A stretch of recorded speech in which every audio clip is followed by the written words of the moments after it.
Hey everybody, Max Boltman here alongside the Athletics' Corey Proman and Scott Wheeler and Flow Hockey's Chris Peters for another episode of the Athletic Hockey Show Prospect Series. We are back doing our joint consensus ranking episode. This is where we're going to get together here live on the show and put together a consensus top. Well, we're shooting for 10, but as a result of how many players we discuss, we may end up at 12, we may end up at 15. The goal here, for those of you who remember it from last year, is to simulate an NHL team's process in ranking players and all the deliberation that goes into that. So, fellas, let's get right into it this year. We're going to get rid of what I think was a popular concept a year ago, the super vote, just for the sake of promoting compromise. I think we were maybe wheeling and dealing. We were maybe leveraging the super vote a little too much last year in a way that NHL teams obviously probably can't do. So, we're going to focus on compromise. We're going to focus on making concessions here and ultimately coming to a consensus. And we're going to start right at the top, Corey. Did you want to go ahead and nominate someone to begin our Tier 1 of the 2026 NHL Draft class? Yes, Gavin McKenna, the dynamic Penn State winger, one of the leading scorers in college hockey this past season, guy who projects as a first power play type of wing in the NHL. I think he belongs in Tier 1. All right. Anyone have a problem with Gavin McKenna being in Tier 1? Zero problem. Zero problems there. Yeah. All right. Scott, why don't you go ahead and nominate our next player for Tier 1? I've been of the mind that it's only a two-player tier and that the defenseman and Caleb Malhotra are cut below, so I will nominate Ivar Stenberg for Tier 1. Okay. Let the conversation begin here. The first question is, do we all agree that Ivar Stenberg is in Tier 1? Does anyone want to drop Ivar Stenberg out of Tier 1? No. Nope. All right. Then let's debate the placement here. Does anyone want to argue Ivar Stenberg above Gavin McKenna? Do you want to tell us a little bit about Ivar, Scott? I do not want to nominate Ivar Stenberg above Gavin McKenna, but Ivar is, to me, the clear second best forward prospect in this class and the clear second best prospect in this class. I think he's going to be a star winger. We're talking about a player who had a near historic season in the SHL, one of the 3 or 4 greatest seasons for his age for a draft eligible player in the history of one of the best pro leagues outside of the NHL. Was extremely successful internationally at U18 Worlds a full year ago, at the World Juniors, at Men's Worlds most recently. He's a prolific talent. He's hard on pucks, and I think he projects pretty comfortably as a top of the lineup player. So that's the case for him in this tier. I still think Gavin is the number 1 prospect in this draft, but I think it's close enough that they belong in the same grouping. All right, so far we're off to a pretty easy start. Nobody wanted to rank Stenberg ahead of McKenna. Everyone agreed he belonged in the same tier. So far we are at a list of number 1, Gavin McKenna, number 2, Ivar Stenberg, both within Tier 1. That's a nice, tidy first 4 minutes, fellas. I think it's about to get more complicated. Chris, it's your turn to nominate someone for Tier 1 if you believe anyone else belongs in Tier 1. Yeah, I do. I think that we have a really great group of defensemen here that are going to potentially challenge the 2 forwards for being among the best in this class. And I'm going to start that off with Chase Reid. You know, with his size, he's closing in on 6'3". You know, he's also a right shot, extremely good skater, and also a guy that I think is really on the front end of some of his best development years here. You know, he played in the OHL half a season 2 years ago, now the full season this year, based on the body of work, plus seeing him at the World Juniors with Team USA, where he was their best defenseman. I just see a player that is on the cutting edge of where he's going. And so I think that Chase Reid's upside puts him into the Tier 1 discussion for me. You mentioned his development. You know, I have thought, and I'm writing about this week when I do my piece about why Chase Reid is my number 1 prospect. I think the trajectory reminds me a little bit of Makar, who was a late birthday defenseman, and just like he kind of just exploded in his draft year, and then he goes to college and he was really good and had the great World Junior A challenge. And I think your point about how little high level experience Reid had, you know, before the half year of the OHL is very relevant.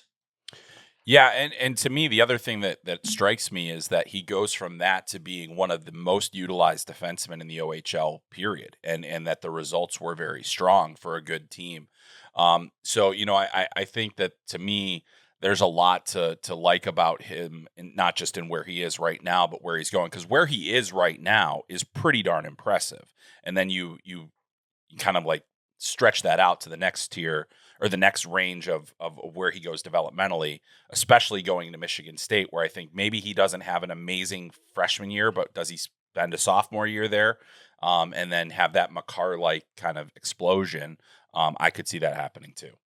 I'm splitting hairs here, and Reid is my third ranked prospect, so he's kind of was a bubble guy of that top tier for me.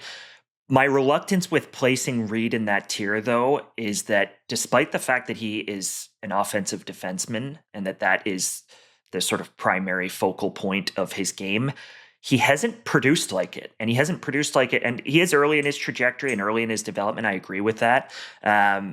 He has not produced like it, and he's an older player in this draft. Like, he did not produce like Brandt Clark in the OHL. He did not produce like Zane Parekh in the OHL. He did not produce like Ryan Ellis in the OHL. This wasn't a put it to bed season where he's just the clear-cut best player in the league and he's taking over games. He played a lot. He played 25 to 30 minutes a night for them.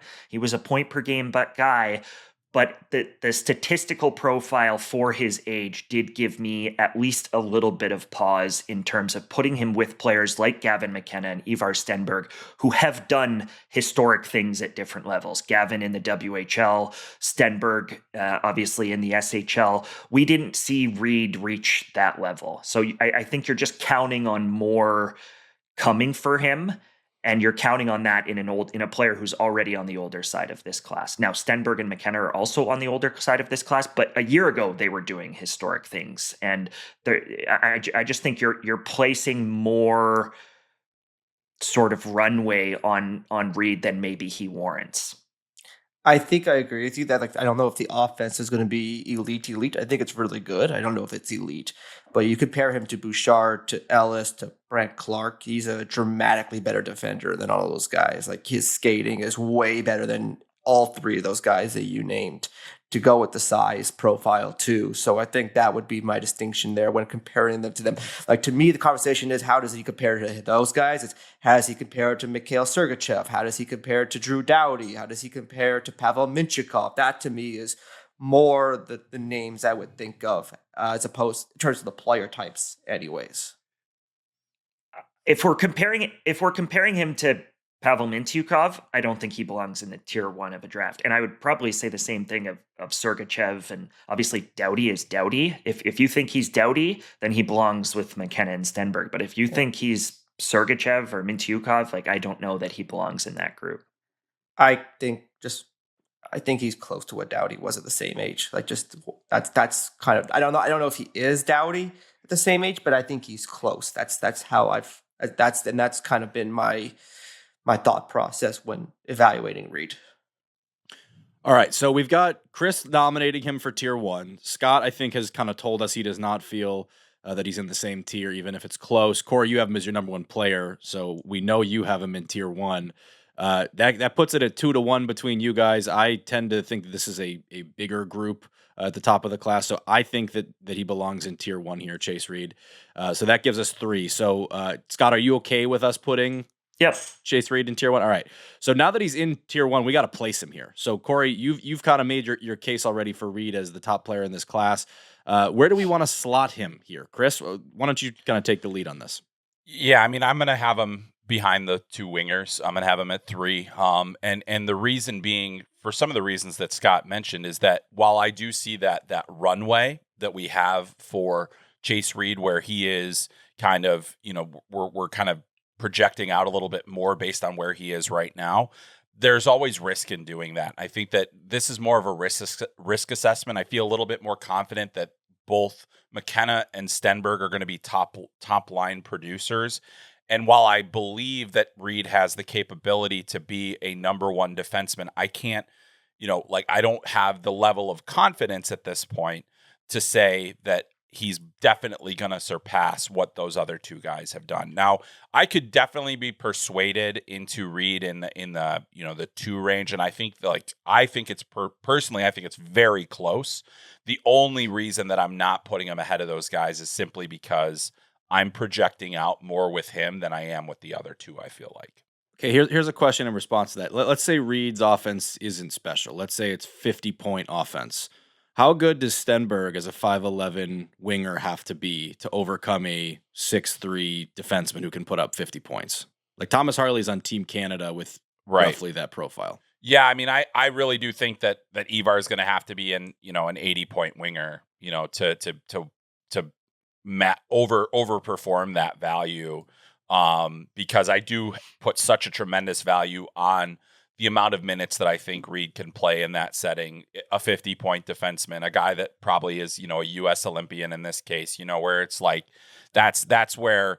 But do I think that Stenberg can do that? I do. So like that's kind of where it comes down to the two, where it's like, hey, like that, if that's the tippy top of his projection, I do think the top of his projection is a little bit higher, overall than what I'm seeing. Just because at Reid, I feel like there's a risk in that, in placing him that high. I think Stenberg can be not only an 80-point winger, but like a winning version of an 80-point winger as well, like a guy who does a lot of things that you like. I think to your point, I think there's a very real chance that Reid's a future Olympian. Do any of us doubt whether, after watching him play with Lucas Raymond, whether Ivar Stenberg is a future top 6 player for Sweden at the Olympics? Like, I think that's the kind of player we're talking about here as well. Yep. What I've written about the draft class, I've written that I feel like it's a 5-way tie at the top. I still believe that. So I'm not going to make a big deal about whether we put Reid at 3. Like, I think it's a very reasonable argument. Whether Toronto took Reid or Stenberg or McKenna with their first pick, I'm going to give them the exact same draft grade. I'm going to say their farm system has improved pretty much at the exact same amount. So I think it's fine. So really, I think Max, this comes down to you. Like, where do you want to put Reid? I'm comfortable at 3. I mean, I probably would nominate him at 2 here, but it's not something I'm going to dig my heels in over. So if the consensus is kind of at 3, I can live with that. So we will have our tier 1 order right now as McKenna, Stenberg, Chase Reid. My turn to nominate. I'm going to nominate another defenseman, Carson Carels. I've made my pitch to you guys on the past show, but I'll restate it here a little bit. I think he's the toughest to play against defensemen in this class. I think he's a good skater. I think he's got a real weapon for a shot. And I think that's reflected in the fact that he outproduced the other Canadian Hockey League defensemen in this class. I think he's a tougher comparison to the guys in other leagues, obviously, Keaton Verhoeff and Albert Smits. But when you look at the combination of the tools and kind of the play style, I mean, the offense probably does not maintain at quite that level, but I don't think it needs to maintain at a massive level for him to still become a player in the mold of like a Charlie McAvoy, maybe a Jake Sanderson. I don't know that the skating's quite that level. That'd be my pitch for Carson Carels in tier 1. Does anyone want to join me in putting Carels in tier 1? Not at this stage. I'm not quite there. No. Yeah, I feel like our top tier is the 3. And I think I think my distinction with the Sanderson comp is I don't think he's as elite a skater as Sanderson. Now, I will say this. Max is not on an island. I have talked to evaluators who think he is Sanderson and who think he should be talked about at 2, 3, 4 in this draft. I have personally not viewed that when I've watched him, but I don't think what Max is saying is unreasonable or not shared by some professional evaluators in the league. My sense is that it's very close between him and Reid in a consensus around the league from those I've talked to. Like, I've talked to maybe not just as many people who have him as the top defenseman, but a number of people who have him ahead of Reid. Yeah. All right. So we'll withhold debate on Carls versus other people for later in the episode when someone else is in tier 2. For now, tier 1 is McKenna, Stenberg, Reid. Tier 2 is Carls. Corey, it's your turn again to nominate someone. Do you want to nominate anyone else for tier 1, or are we into tier 2 now? I'm going to nominate Albert Smits. To me, this is a guy who has just had a fantastic season, played very well against men in Liga and in the DEL playoffs, played well against NHL players at the Olympics, was one of Latvia's best players at the World Championships and at the World Juniors, 6'3", mobile, competitive, has pretty good offense. Like, to me, this is a profile. You think of some of the best European defensemen that come out of, into the draft in the last decade. You think of Heiskanen, you think of Seider. Like, I think what he's accomplished in those leagues and against men is comparable. He's not a skater that Heiskanen is. He's not as physical as Seider. He's a different player, but I think to me he looks like a pretty good bet to become a top pair defenseman in the NHL. All right. So that's a tier 1 nomination, to be clear? Yes. Is anyone oppose Scott or Chris, Albert Smits in tier 1? I'm not there. I love Alberts. He's my number 2 ranked defenseman. I actually have him ahead of Carl's on my list. The one hiccup I've had with Smits is sort of the decision making and the reads at times. I'm not sure that he thinks it at a high enough level to become a true sort of number 1, to become what Seider has become. I love the tools. I think there's more. I've said this on the podcast before, but I think he's actually got more offense than people give him credit for. I think he's very, very skilled with the puck. But it's just that it's very much reliant on instinct, I think, more than the other top D in this class. And I worry that he'll run around and get caught out of position and put himself in some bad spots at times. Chris, where are you at? Albert Smits, tier 1? I'm not there either. I think that some of it is I don't. I definitely don't see like the offensive creativity, the opportunity to, be a guy that is going to play. I think to play the top level minutes in the NHL, you have to have a more dynamic element than he has at this point. What I will say is I think he's an incredibly steady, stable, predictable kind of defenseman that does have the maturity, the physical strength, the defending, all those things. Like, I feel like he's among the most complete players, but I look at some of the other guys and I see a little bit more of a dynamic element to them. He's my 3rd ranked defenseman. I have Reid and Carels ahead of him at this point. But I do think that he is a really intriguing player overall. And while I don't see him as a tier 1 guy, I certainly see him as one of the top tier players in this draft. Chris, how would you compare him to Keandre Miller? I would say, to me, Keandre that's a good question. I would say they're probably fairly similar in terms of profile. The thing that I would say is, like, Keandre, the difference between him, like, I felt maybe like a bit bigger.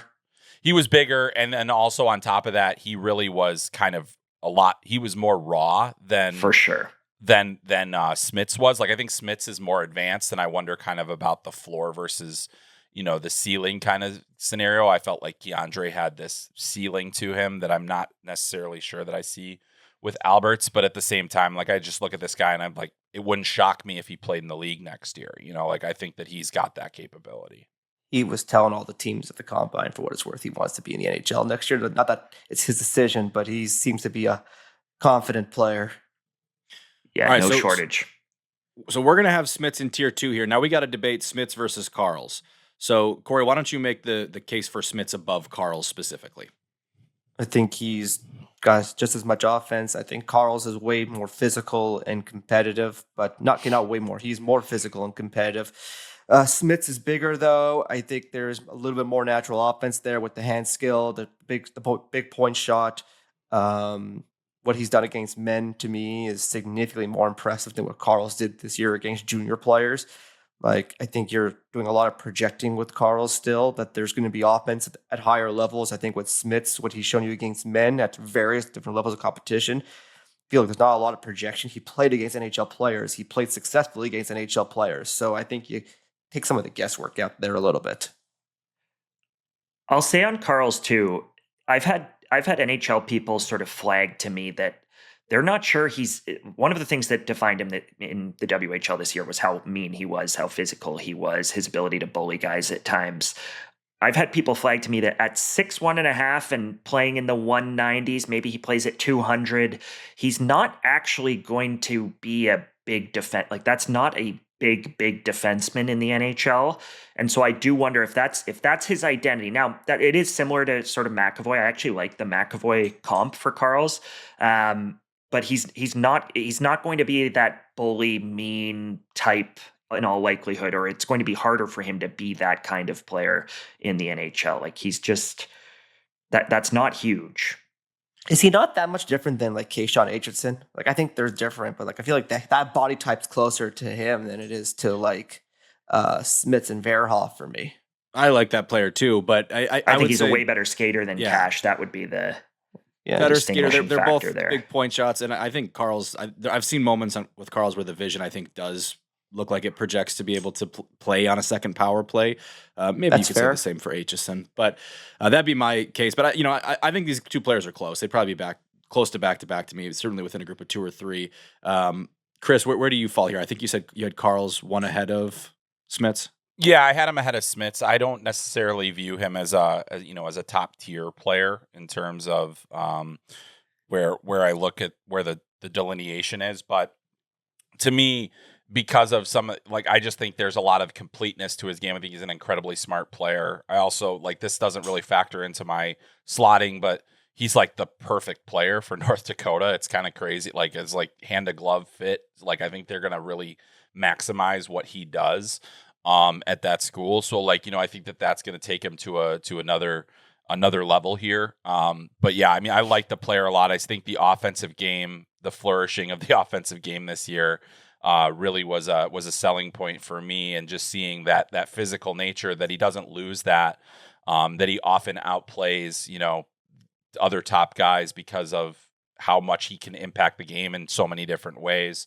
That's a huge thing. So, I mean, could you persuade me that he's among the best guys in this class? Absolutely. Could you persuade me that he could even one day supplant Reid? I think that's a conversation too. So there's a lot to like.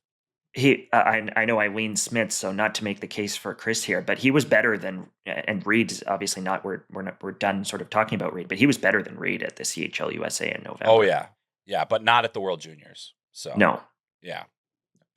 All right, so I think we're 2-2 on this one. So we are going to have someone volunteer to compromise on either Smits or Carls here. Does anyone want to volunteer to throw their hat down? So I know there's some Keaton Verhoeff hate among this group already, kind of thing.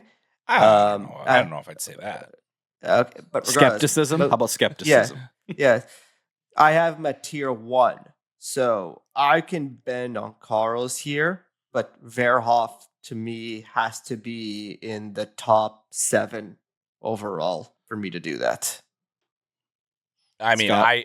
That's gonna be hard for me. I have Verhoeff 8, but I'm pretty confident in the 7 ahead of Verhoeff. I knew that Verhoeff was going to be a point of contention for us coming into this. I have a tough time with Verhoeff ahead of any of Carls, Smits, Bjorck. We'll get to Bjorck, Malhotra. I don't know. I'm just not there on Keaton. Okay, Chris? Yeah, I mean, I can bend because I don't what I would say about this group of defensemen, and I would include Verhoeff in this too, is that after we get past, I've got Reid as the ceiling guy, the guy that I'm maybe feeling a little more confident about. The rest of them are clumped. And I think you could even clump Malte Gustafsson into this clump as well. And so now we're talking about just kind of I could be easily persuaded to do any order of those guys and not fight it because I don't have as strong of feelings about any single one of them.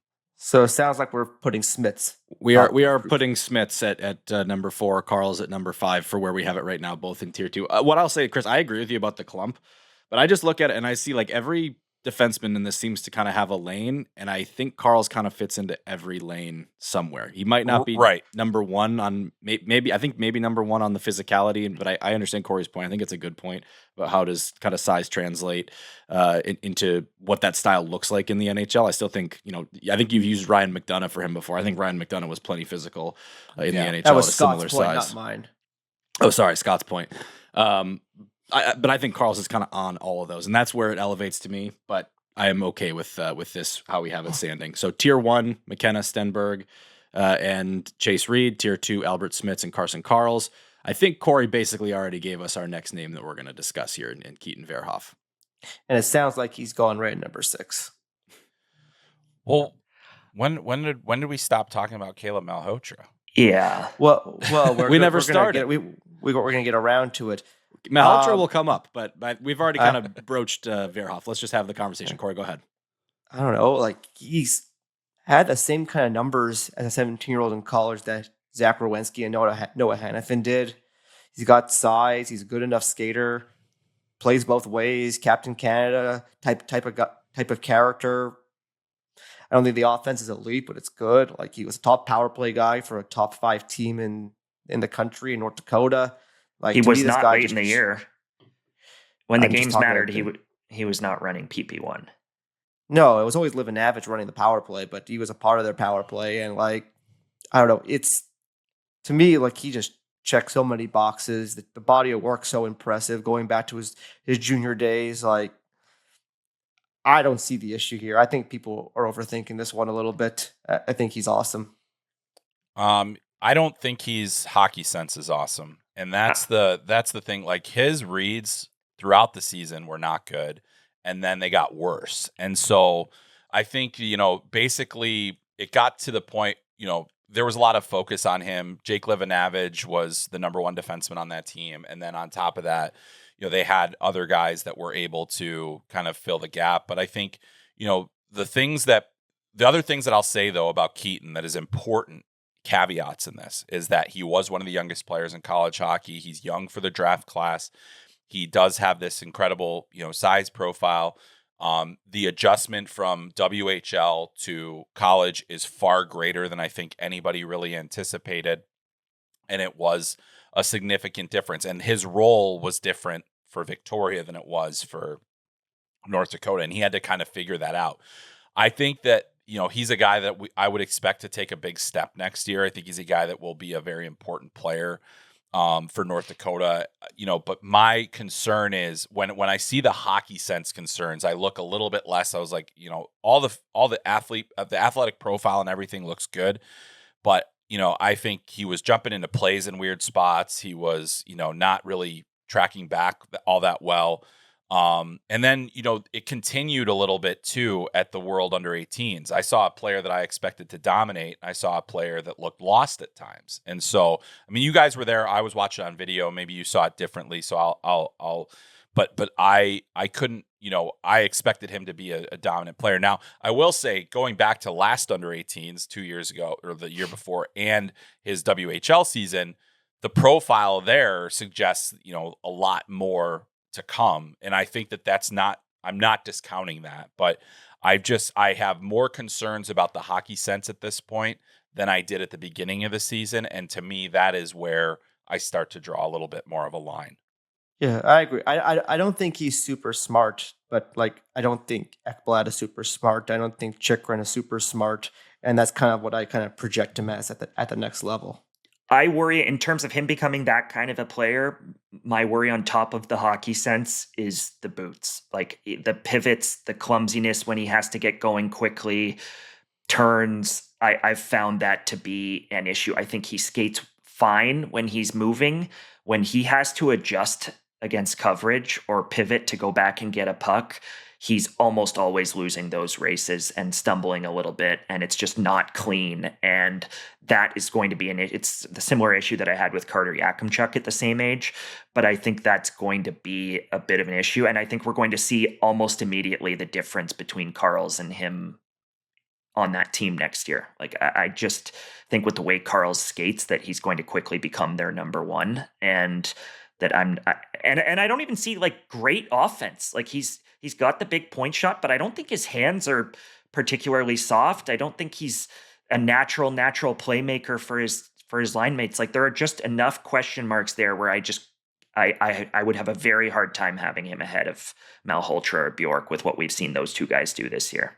Scott, how would you explain the production then? Because I mean, for a 17-year-old to have 20 points in college hockey, like, there has to be something like contributing to that kind of offense. That, to Corey's point, really the only guys in recent memory that have had that have both been, Noah Hannafin and Zach Werenski are both high-end NHL players. Yeah, the offense, I mean, it's good. He can score, he can shoot it. He's very active. Like, he likes to be below the goal line and at the dots and jump into the play. So he's very involved that way. I just don't think it's natural puck skill or sort of clear PP1 offense. I don't think it's PP1 offense, but yeah. I think saying he doesn't have good hands or can't make plays, like, I think that's a little egregious for me. Like, I think we can just disagree on the level of offense, but a guy who had, what do you have, like 20, 25 goals as a 16-year-old in the Western League as a defenseman? Like, this guy has skill. Like, I mean, come on. Like it's just Yeah, a level of skill is the debate. Yes. Yep.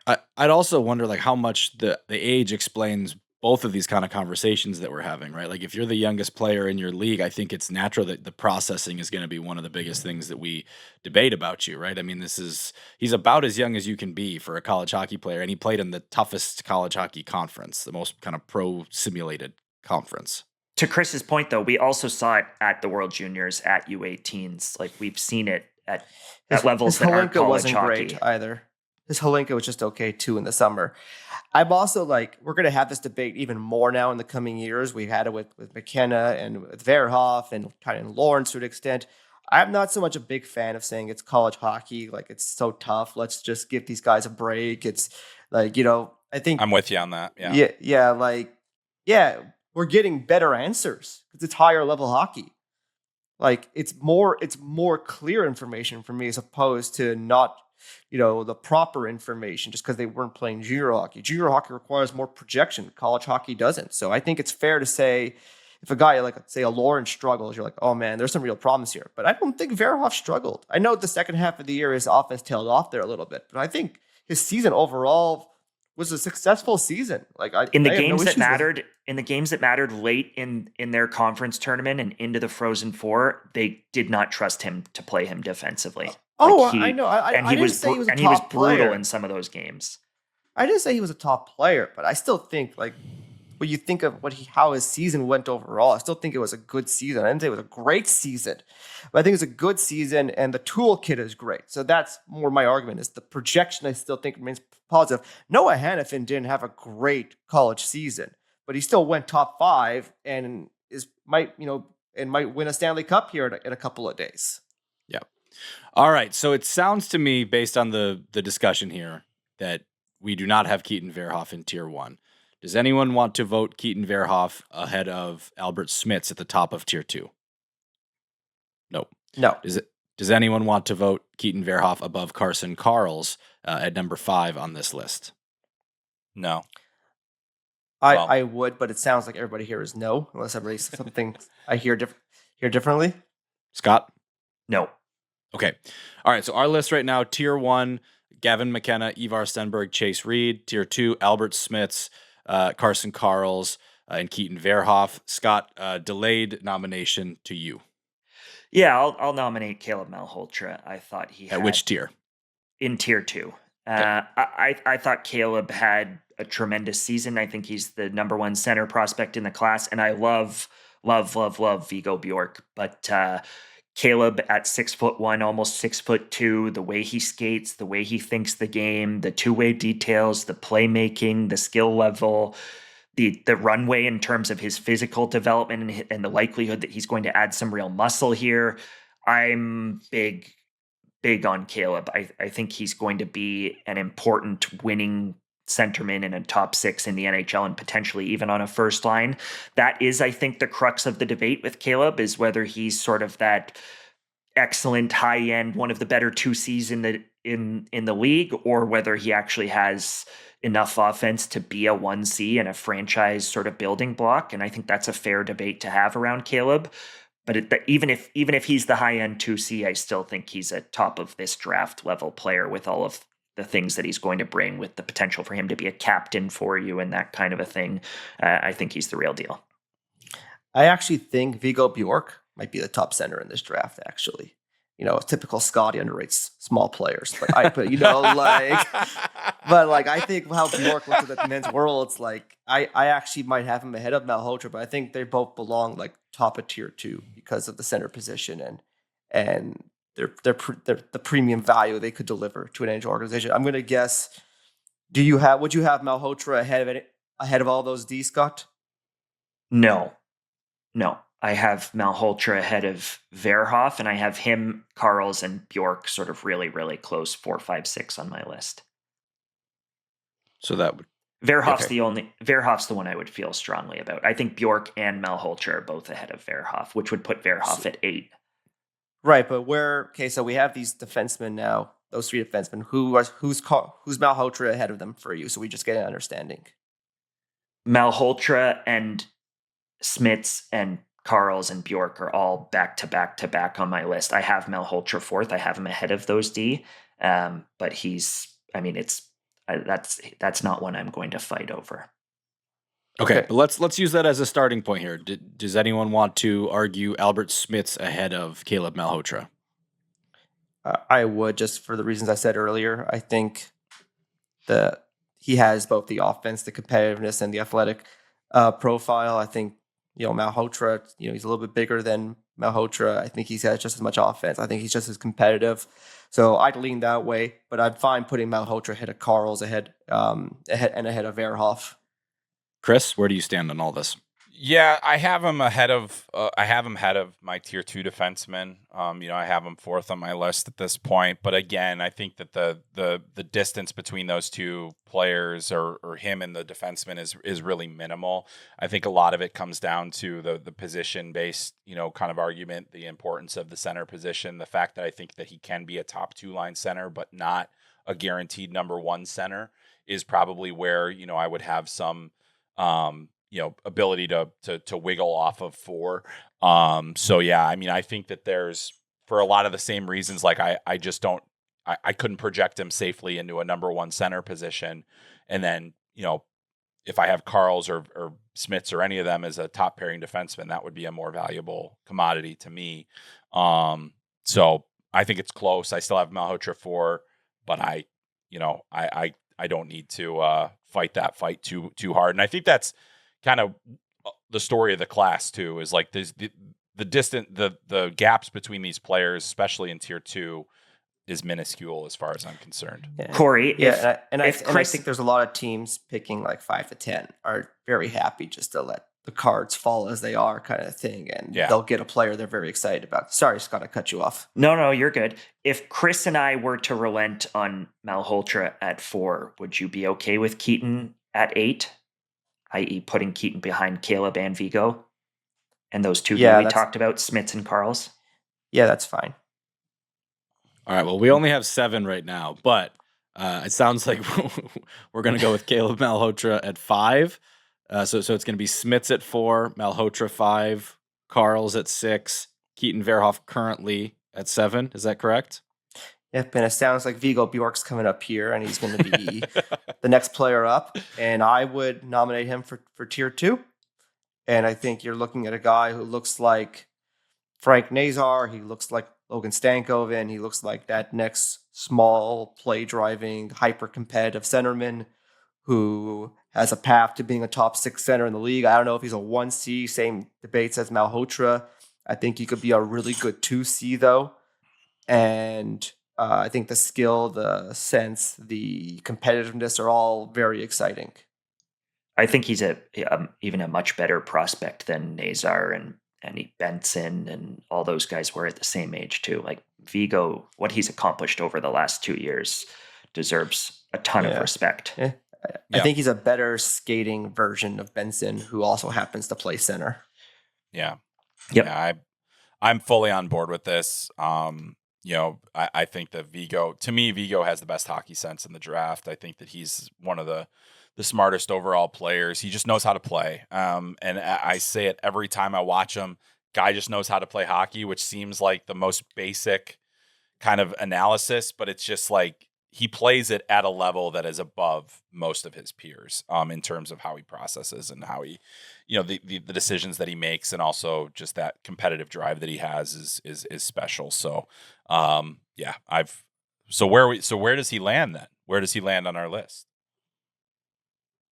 Scott, why don't you offer the first possibility? Yeah, I'd like him ahead of Verhoeff. I would even listen to him at sort of 5 or 6 ahead of Carels. Corey? I'm fine with him ahead of Carels. And I'd put him ahead of Malhotra, but I think I'm going to lose that one. So I'm fine with him right up in between Malhotra and Carels. Okay. Yeah, I think that sounds good. I like that. I wouldn't. Like I said, I wouldn't. I think these guys in this 4 to 8 range here are interchangeable. So I wouldn't even fight the Malhotra versus Bjorck fight. So I could be persuaded to that too. We told the guys to come ready to compromise. I'm a little thrown off. This is a lot of voluntary compromise. People almost asking to compromise. I'll tell you what. I'll tell you what, Max. Here's why. Because it really doesn't matter at this. Like, they're really that close. I mean, like, that's the thing is, like, I don't recall a time where we could have this level of conversation around, and they're all different positions. They're all different, like ages, sizes, all these different things. And I think part of that is because what's coming in later, when we're not even going to talk about those picks, is like a massacre compared to whatever is happening up here. Because this is close. Everything else is a crapshoot. All right, so here's where we stand, as I understand it, and someone correct me if I've mischaracterized. Tier 1, Gavin McKenna, Ivar Stenberg, Chase Reid. Tier 2, Albert Smits, Caleb Malhotra, Viggo Bjorck, Carson Carels, Keaton Verhoeff. Anybody out of order there from what I just said? Nope, sounds right to me. And then I think the next kind of like consensus name that I'm guessing we all like a lot is Daxon Rudolph. Yep. To me, he'd be at the bottom of that list. He'd be behind Verhoeff. He'd be behind Carls. Does anybody have Rudolph higher than that? I don't have him higher, but I do think he has played well enough to be at the back of that tier rather than the start of the next one. Like, I like it as a 9-player tier. If you guys are comfortable, I think 6-player tier or a 6-player tier that extends to 9, I should say. Yeah. I think people. He's a really exciting prospect because of the tools. Like, he's 6'2.5", measured at the combine. He can skate.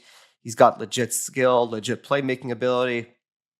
I think the concern for people is that he's a little tentative defensively. He's not very physical. Now, I've made analogies with him to like Thomas Harley at the same age. I think that was the criticism of Harley, is that he's not, he's a little aggressive offensively. He doesn't defend very hard. He plays a ton of minutes, etc. But where's the defensive impact? So, for me, I think Rudolph still has enough holes in his game to where I'd probably want him at the back end of this group. Does anybody not want him in tier 2? No, I would like him in tier 2. Yeah, I think tier 2 at the end of tier 2. His playoffs kind of sealed that for me. Yeah, this is a guy who bombs the puck too. I mean, this is going to be a volume shooter from the point. That's kind of a theme with this year's defenseman. It's interesting that it's a lot of shooters back there, but I think we're all pretty sold on Daxon Rudolph in tier 2. I think, and he's the guy along with Chase Reid who I think teams feel like have the best chance of this top group to be a power play 1 guy in the NHL. Yeah. Mm-hmm. Yeah. All right, so we will slot Daxon Rudolph in at the number 9 spot at the end of tier 2. Anyone have a qualm with that? All right, that's no yeses. So we are on to the 10th player to nominate. Chris, is it your turn to nominate someone here? I believe it is. And I think I may be going off a little bit off the board from where we were before. I'm on the fence about nominating him for tier 2, but I am really among the people that have warmed greatly to Wyatt Cullen as my next person, at least on the list. Whether he's in tier 2 or tier 3 is kind of irrelevant to me, because I think that I feel very comfortable with all the guys we have in tier 2. But I do think that Wyatt Cullen, with his late rise, so he's, winger, more dynamic player, makes a lot of plays, had this huge growth spurt over the last 2 years, going from basically 5'5" to 6'1" to, essentially being, a top player for an NTDP team that was really poor this year, didn't have a lot of excitement about it, and certainly had a tough end to their season. But I look at the totality of tools, the fact that he grew, didn't lose that skill level, didn't lose that ability to make the plays that he does, and now is only going to be able to fill out that frame more and become a more well-rounded player. I think that Wyatt Cullen has the upside to be in this conversation. All right, so Chris nominates Wyatt Cullen here. We're at an interesting spot on the board at number 10 because we set out here to make a list of 10. And I understand we're probably going to talk about 1 or 2 more players here, but in addition to Wyatt Cullen, who Chris has nominated, Corey, who do you think, who would you vote as the 10th player in this class? Is it Cullen or is it somebody else? Cullen, on my personal list, is 11. The one player who we didn't have, who would be 9th on my personal list, is Malte Gustafsson. Gustafsson to me was, I thought he was the best defenseman at the U18s. Big reason why Sweden won a gold medal. Measured in at the combine is 6'4.5". He skates very well for his size. He can make a first pass. He's physical and competitive. To me, he has all the indications of potential top 4 defenseman at the next level, a guy who's going to be playing a very premium role. You look at what Brayden McNabb has been for Vegas right now. I could definitely see him playing that type of role for a winning team. I would lean that over the top 6, sometimes enigmatic winger, but in Cullen, he's also maybe one of the most dynamic players in the draft outside of the McKenna Stenberg level of player. But that'd be my nomination. All right, so my nomination for the 10 spot would be Ethan Belchetz, the power winger out of Windsor. I think it's a rare profile. I think, the size, the power. I think there is real offense in his game. I understand the second half of the season didn't carry where it began, but I think when you talk about how we talk about like premium positions and defensemen and centers, I understand winger's not a premium position, but I would argue that this specific type of winger is as rare in the top 6 as a two-way center or a really good defenseman. So I would nominate Ethan Belchetz to be number 10. Scott, do you have anyone outside of that? Yeah. And no, I was going to say that was part of the Slavkovsky debate I remember a few years ago. Yeah. Scott, do you have anyone else besides Cullen, Gustafsson, Belchetz that you want to discuss for 10? just to make it 4 for 4 on 4 different nominations, I would nominate our top 9 are my top 9 here, but my 10th guy on my list is Ryan Lynn, so I will nominate Ryan Lynn. I think Ryan is the smartest defenseman in this class. I think he's one of the most well-rounded defensemen in this class. I think he's extremely competitive. I think he skates well. I think he sees the ice well. I think he can make plays at international events. I think he's been every bit as good as Carson Carels and Keaton Verhoeff when they've played on the same teams, going all the way back to U17s. And certainly from a production standpoint, he's been highly productive on a poorer team than some of those guys have played on in Vancouver with the Giants. I think he's going to go to Denver next year and prove that he belongs at the back of this sort of big cluster of D-men. And I think he's in that same range as them. Although Gustafsson's right there for me too. Like Gustafsson and Lynn are really close for me, but I have Lynn ahead of Gustafsson. How would you compare Lynn to some of the other kind of defensemen of his profile in recent seasons? Axel Sandin, Pellikka, Nils Lundqvist a little bit. He's probably more physical than Lundqvist. Some of these kind of like mobile, smaller puck-moving types who have gone teens. I thought of Cam York. That's another good one. Yep. I think there's a little bit of Cam York. Cam York feels like the closest of those names that you just mentioned. I think he's a better prospect at this age than ASP, and you go down the list, Victor Soderstrom, some of those guys that have struggled to live up to where they were drafted. I just think he's more well-rounded and more polished at this age than and frankly, significantly more well-rounded and more polished at this age than a lot of those kids were. Like, I think he's got a real chance to be like a Josh Morrissey type. Like, that's the kind of belief that I have in the player. Okay. All right. So let's break this up into the 2 wingers and the 2D, and then we'll have 1 winger and 1D at the end of this to choose from. We're only looking for 1 player here, so the order from 11 on is not the goal here. So Belchetz versus Cullen. Corey, did you want to weigh in on that one? I would probably lean Cullen just because I feel like he's more dynamic. Like there's a skating and a skill gap there. Otherwise, I agree with what you're trying to say, Max, that the size physicality combination is really intriguing, but I feel like there's the talent. And now that Cullen was officially measured at 6'1" at the combine, to me, his profile is just very exciting, even though his production does scare me this high. But I feel like if you're putting him at a 10 on your list, it's not as scary. So that would be my lean currently. Scott? I'm in the same boat as Chris and Corey on it too. Like I lean Cullen over Belchetz. They're close for me, but Cullen may well run the half wall on an NHL power play, and there's not a lot of guys in any draft class that you can say that about. All right. Yeah. So Cullen is going to advance to our final deliberation. Let's go to the D side of this. Chris, did you want to weigh in on Malte Gustafsson versus Ryan Lynn?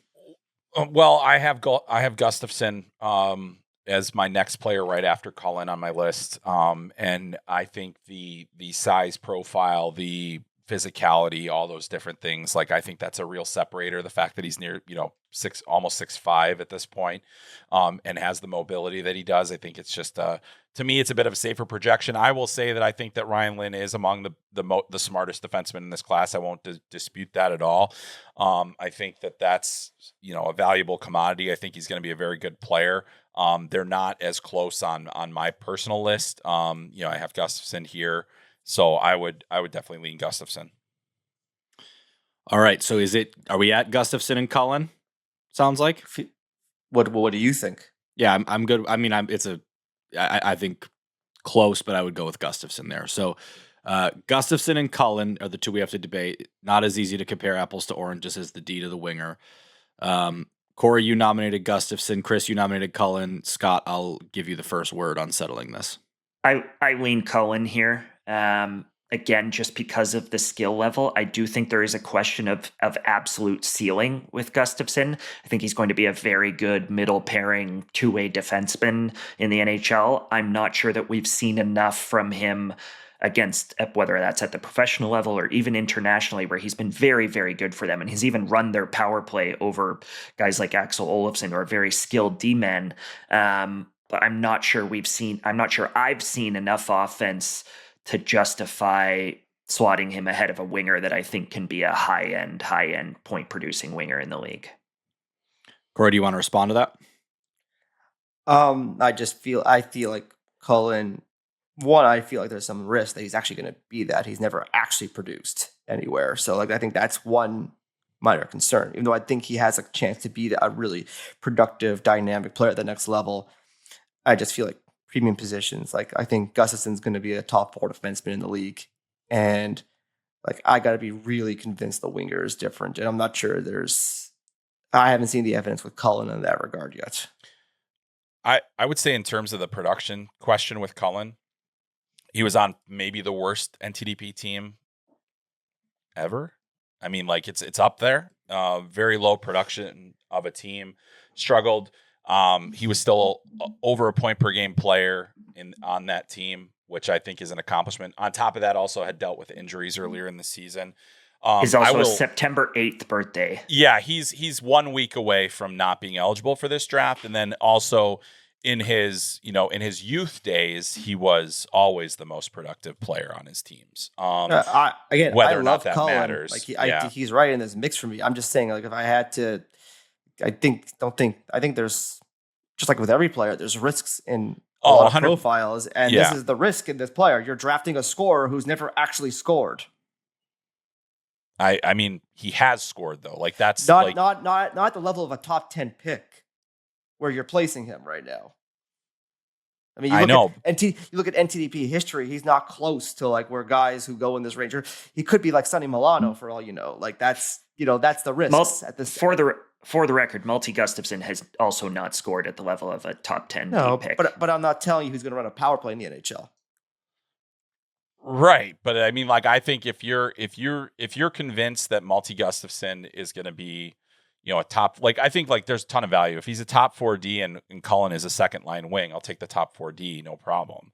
But I think that So you think Cullen's a top line wing? I think Cullen has the ceiling to be a potential top line winger. Yes, we don't have as much evidence. That's a huge risk in the projection.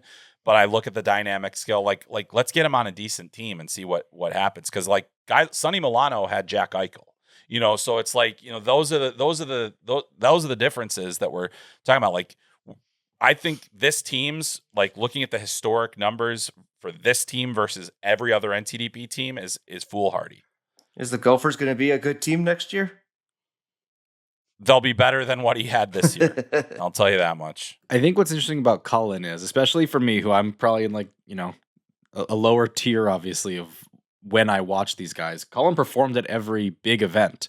And that's kind of coloring how I see him. But you pull up the numbers, Corey. You kept talking about how he doesn't score. I'm I feel like he was the MVP of half of these big showcases this year.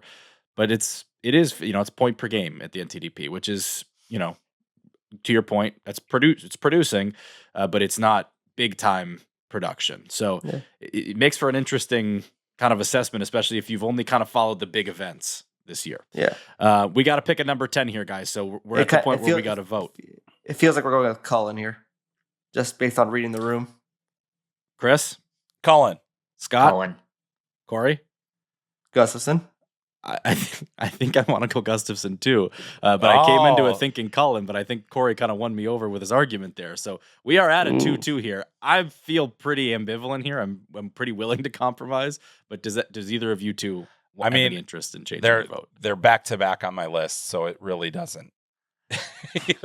My thing is, like, I think there's a real world where Gustafsson's like a 4D, and I think like when you talk about top 4, but it's the 4, like there's a little bit of sizzle that's lost there. But to Corey's point, what if he's like Braden Schneider, Caden Gooley? Like that's what I mean. Yeah, profile. like Caden Gooley's, I think a good. That's not a sexy. It's a good player. It's not a sexy top 10 pick. Producer Chris has decided he's going to break the tie for us. He said Cullen is never going to score as much as you want. I'm going Malte from the rafters. Wow. He just wants us to wrap this conversation. He's like, I think that might be true. Yeah, and I'm fine with that. Thank you, Chris, for saving us from ourselves. And to be clear, this is in tier 3, or are we in tier 2 here? We're tier 2. I would say tier 3 for all of the.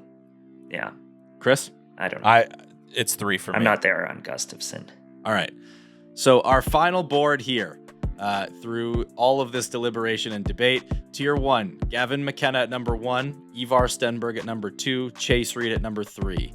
Tier 2, Albert Smits at number 4, Caleb Malhotra at number 5, Viggo Bjorck at number 6, Carson Carels at number 7, Keaton Verhoeff at number 8, Daxon Rudolph at number 9, and tier 3, Malte Gustafsson at number 10. The other players we discussed, Ethan Belchetz, Wyatt Cullen, and Ryan Lynn. So those would presumably be the next 3 names in some order. That is going to do it for us today. Thanks for listening to this episode of the Athletic Hockey Show Prospect Series. I am amazed that we did this in 1 hour, fellas. Thank you for all the great compromise, all the great work.